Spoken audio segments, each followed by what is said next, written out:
impeachment, inatras na ni BBM. Natakot kay VP Sara at mga Duterte? Ba?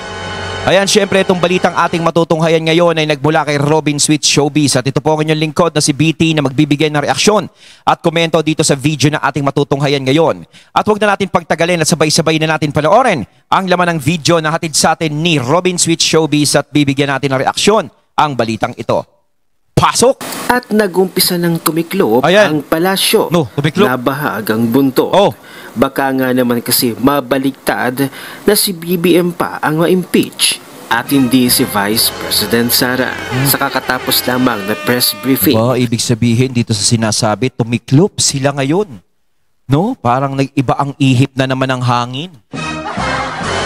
Ni PCO Undersecretary Claire Castro, kanyang iginiit na wala daw balita ang palasyo patungkol sa pag-pursue ng impeachment ni Vice President Sara. Pinabubulaanan at pinasusinungalingan ng palasyo na mayroon daw magtutulak ng impeachment case o impeachment trial kay Vice President Sara. So ang ibig sabihin wala na silang nababalitaan about sa impeachment kay VP Sara, wala nang nagtutulak.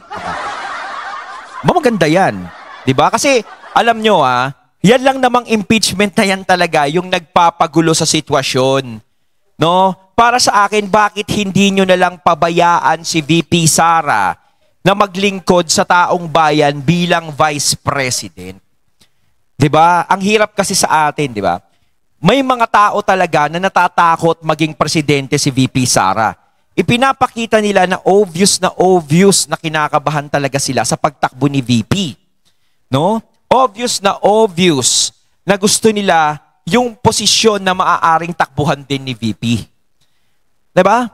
Ngayon, kung wala silang ganon na gagawin o nararamdaman, hindi para habulin si VP o hindi para si VP ay i-impeach o tanggalin o kahit na ano o pagbalakan ng kung ano-ano. 'Di ba? Kung talagang gusto natin ng katahimikan, kung gusto natin ng payapa, no, nagkakaisa, dapat itinitigil na 'yan eh. Ngayon, kung tatakbo si VP Sara ang presidente sa 2028, bakit po tayo natatakot? Diba? Bakit tayo matatakot? Bakit kayo matatakot kay VP Sara kung wala naman kayong ginagawang masama? Do? Hindi naman ganun ang mga Duterte. Kung walang ginagawa sa iyo ang mga Duterte, na hindi ka matatakot. Kung wala ka palang ginagawa sa mga Duterte, na kung wala kang ginagawa na hindi maganda, nakaayawan ng mga Duterte, hindi ka dapat matakot. Diba? Bakit kayo natatakot? Bakit kayo kinakabahan sa kanila? Diba? Bakit hindi nyo na lang siya hayaan? So kaya pag pinipigilan nyo si VP Sara ng ganyan, meron kayong kinatatakot. 'Di ba? Kaya ayaw nyo siyang pabayaan na tumakbo. Wala daw katotohanan na ang Marcos administration ay gustong mapatalsik sa pwesto sa pagka-vice presidente si Vice President Sara. OMG, anyari. Paano ba naman kasi? Sa kakatapos lamang na midterm election ng mga senatoriables at kung isasama ang original na 12 senators, makakabuo si Vice President Sara ng 12 boto. 9 na boto lamang ang kinakailangan ni VP Sara upang hindi na matuloy at ma-acquit na ang kanyang impeachment case. Kita mo, 9 na boto lang ang kailangan ni VP Sara. So dito, anti-impeachment, si Jinggoy Estrada, Cayetano, si Villar, yung lalaking Villar, si Robin Padilla, si JV Ejercito, si Mig Subiri, si Pia Cayetano, si Bongo, si Bato, si Aimee, si Marcoleta, si Camille Villar. Diba? Tapos dito, syempre obvious na to eh. Si Ontiveros, si Tulfo, si Liz. Hindi pa natin sigurado yan, no? Yang mga yan, kung talagang magpo-pro-impeachment sila, baka maaaring may madagdagan pa rito. O dito naman sa anti-impeachment, maaaring may bumaliktad. O basta ganun yan eh. Pero tingin ko si VP Sara is makakakuha ng 9 na boto yan. No? Ng 9 na boto na hindi sila papayag na ma-impeach si VP Sara. Kasi tingnan mo naman si Cayetano pa lang, si Alan Peter Cayetano, si Senator Alan, is isa na talaga yan. Alam naman natin na kaibigan ng ni PRRD yan. No, naging partner niya pa yan eh. Oh, at isa pa ito si Villar, no? Yung lalaki, si Mark Villar. O si Robin Padilla, 3. O si Mig Subiri, 4. Si Senator Bato, 5. Si Senator Bongo, 6. Si Pia Cayetano, syempre kapatid yan. Kapatid yan ni Alan Peter Cayetano. No? Sigurado din yan. Parang, syempre, isa kayo ng magkapatid kayo eh. No? Pero sige, ilabas na natin yan. Si Pia Cayetano. Nandiyan si Senator Amy Marcos, 8. Diba? Nandiyan si Senator Marcoleta, 9. Nandiyan si Senator Camille Villar, 10. O, paano ngayon yan? Si Joel Villanueva, baka mamaya isa rin yan sa bumoto ng anti-impeach. So, 11. Diba? Kahit iwag na natin isama si Jinggoy dyan eh.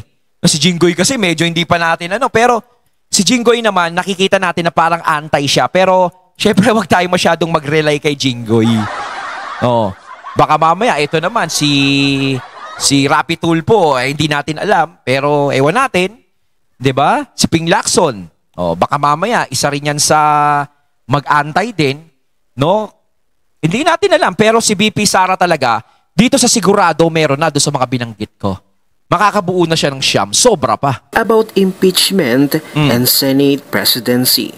This matrix shows how Vice President Sara Duterte avoids being convicted in the impeachment trial in July in case it actually pushes through. To acquit only requires 9 votes, so Sara can do away with Senators Estrada, Ejercito, and Zubiri. What is exciting here is that the Senate leadership may change in view of the dynamics in the 20th Congress, which may produce a dark horse. Rodante Marcoleta would be a good choice for Senate President. Ano na kayo ngayon? Para sa akin talaga, no, kung sa pagiging Senate President, si Senator Marcoleta talaga napaka-fit na fit sa pagiging Senate President. Kayo mga katunay, pabor ba kayo sa sinasabi ko bilang Senate President si Senator Marcoleta? No, pero sa tingin ko sa panahon ngayon baka medyo hindi pa, baka pag sa susunod na administrasyon baka pwede. Kayo tingin niyo mga katunay? Yun, Auntie Claire at Palacio. Hindi ba't kating-kati ang House of Representatives na maisulong na at makapag-umpisa na ng impeachment trial? Ay, yung impeachment nila, paano ba yan? Hindi na sila kumpleto. Graduate na yung iba. Ayun nga lang. Vice President Sara. Pero nang matapos na ang midterm elections at nang makapasok na sa Magic 12 ang mga kaalyado ni Vice President Sara at ng buong Duterte, abay heto kayo ngayon, katakataka at kagulat-gulat na hindi na isusulong pa at hindi na itutulak pa ang impeachment trial kay Vice President Sara. Aba, good news yan. Diba? Good news sa ating lahat. Pero bad news yan dun sa mga gustong magsulong. Diba sinasabi ko nga kulang na sila, hindi na sila ganun ka-solid. Dahil nga diba natalo yung ibang mga tumatakbong congressman na gusto nang i-impeach si BP Sara. Diba nabawasan na ang kanilang dance group. Nangyari? Bakit bigla kang bumait, Auntie Claire, at ang Palasyo? Bakit tila nabahag ang inyong mga buntot na siyang binigyan ng comment at reaksyon ni Mr. Real Talker? Panoorin natin ang buong video. Ayan, andito na naman si Auntie Claire. I miss you. Wala pong anumang balita patungkol sa pagpursu ng Pangulo sa impeachment. Wow. Or sa impeachment trial ni VP Sara. So yan po ay ating pinatutulan at pinasisinungalingan po. Wala pong sinasabing anumang pagkumpiyansa na para mapatalsik o matanggal sa pwesto ang Vice President. Wow. Aba! Tama si Mr. Real Talker, no? Biglang nagbago yung ihip ng hangin kay Auntie Claire. Mukhang hindi na bumabanat si Auntie Claire ngayon ng matindi. Diba? Ayan, narinig hindi fake news to. Nagsasalita si Auntie Claire, hindi na sila, kumbaga parang hindi na sila interesado sa impeachment na sinasampa kay VP Sara. Paano ngayon yan? Palasyo na yung nagsasalita. Nako. Impeachment, yung mga nagsasampa sa kanya, hello, kamusta na kayo dyan? Mukhang hindi na matutuloy yan. So patuloy na maglilingkod pa rin si VP Sara dito bilang Vice President. Baka, syempre, hindi pa natatapos yan, sigurado. Meron pa silang isa pang alas. Yung ICC naman. Malamang ko, doon naman si VP Sara. Nako. Bumait tayo ngayon, Ante Claire. With the smile ka pa. Ito kasi nakikita ko sa impeachment ni VP Sara, wala na talagang pag-asang ma-impeach si VP Sara. Para sa akin, yun ang nakikita ko. Kayo mga katunay, ano sa nakikita nyo? Para sa akin, wala na talagang pag-asa. No? Ang pag-asa na lang nila, ang pinakahuling barahan na lang nila, yung sinasabi nilang sa ICC, yung reklamo kay VP Sara sa ICC. Yun na lang ang huling, nila, baraha. Napansin niyo mga lords, iba response niya. Hindi daw itotolak ng presidente ang impeachment sa vice president. Wow. Pero yung pinsan ng presidente, siya naman din ang may pakana ng impeachment. Wow. Grabe nila kung laro. Kasi talaga maiisip talaga na si Tambi kasi syempre, no, hindi naman natin yung masisisi yung ibang mga kababayan natin na mag-isip na si Tambi yung isa sa mga nagsusulong no. Kahit hindi naman natin pinopoint siya, pero syempre hindi lang naman, 'di ba? May mga tao nagsasabi na gano'n, siya ang pinaghihinalaan. No, syempre siya yung parang gusto ko daw kasing tumakbo bilang presidente sa 2028. Kahit pa paano inangangarap. No, hindi naman masamang mangarap, no? Lahat naman ng tao may karapatang mangarap, pero wag naman yung sobra. Ang mga tao. Kunwari, ang presidente walang alam sa impeachment. Kunwari, ang presidente ayaw i-push ang impeachment. Pero yung mga galamay niya pala sa ilalim, kung ano-ano na ang pinaggagawa, ang galing. Kasi talaga nakikita natin, no, sa Congress talaga, no, sila yung agresibo talaga. Sila talaga yung nagpupush ng impeachment kay VP Sara. Kita naman natin yung galit talaga nila kay VP Sara. Siguro ngayon medyo nawalan sila ng buhay, nawalan ng saysay. Dahil medyo nabawasan sila. Kita mo naman sa Senado, wala naman nagpupush ng impeachment kay VP Sara. Diba? Mga lords, mukhang hindi sila magtatagumpay sa impeachment kay VP Inday.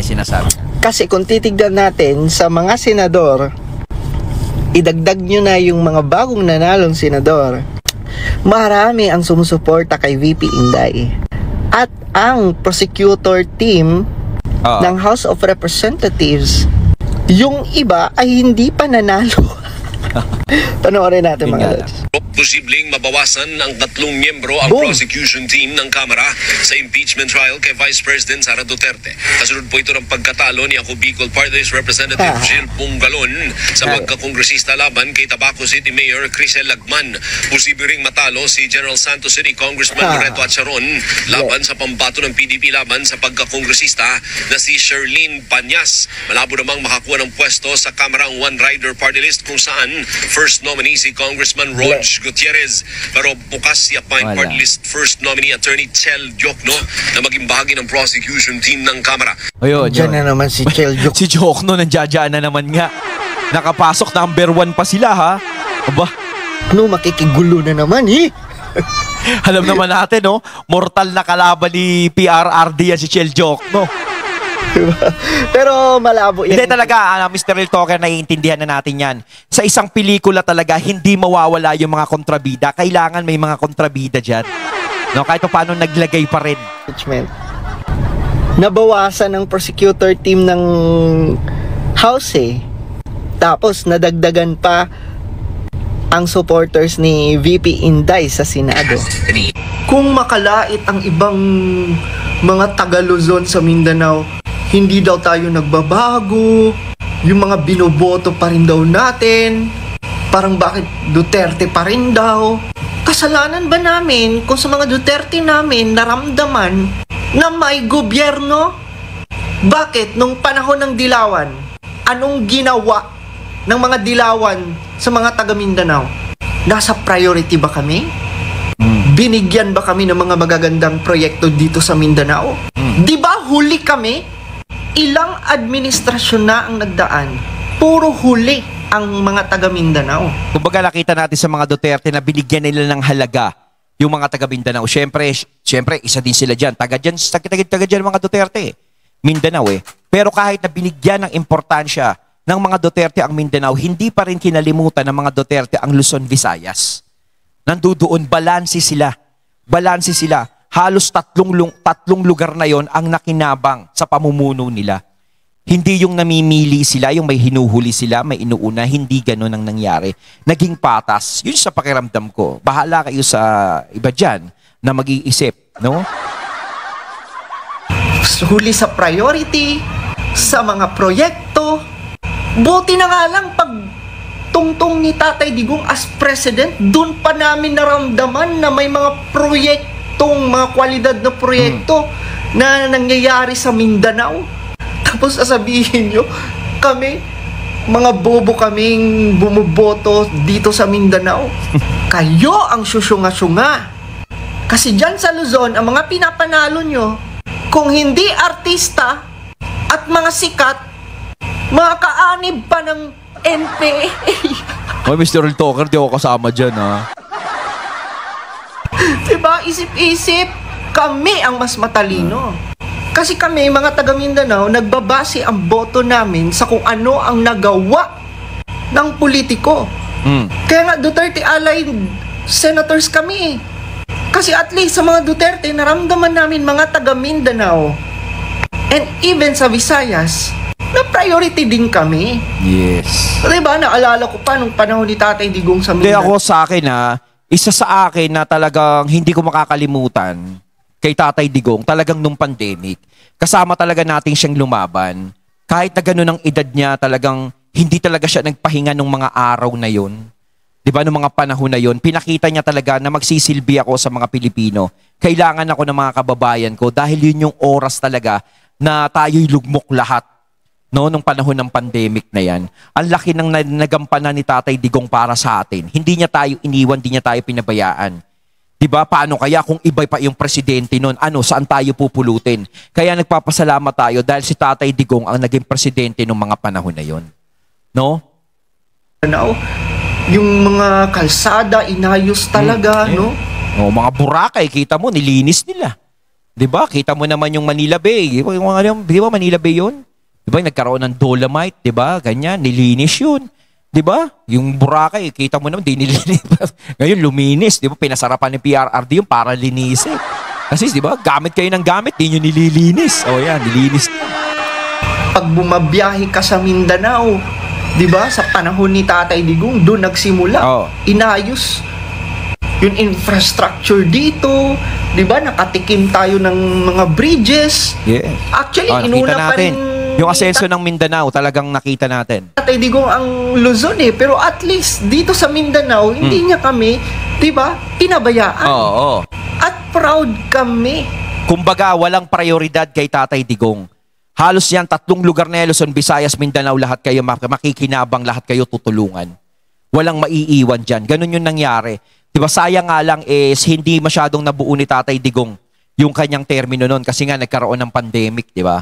Doon talaga nahinto. Tapos, natapos ang pandemic, parang syempre, konti na lang yung iaano ni Tatay Digong na bilang presidente. Pero, doon pala sa pandemic, para sa akin, malaking bagay na yun.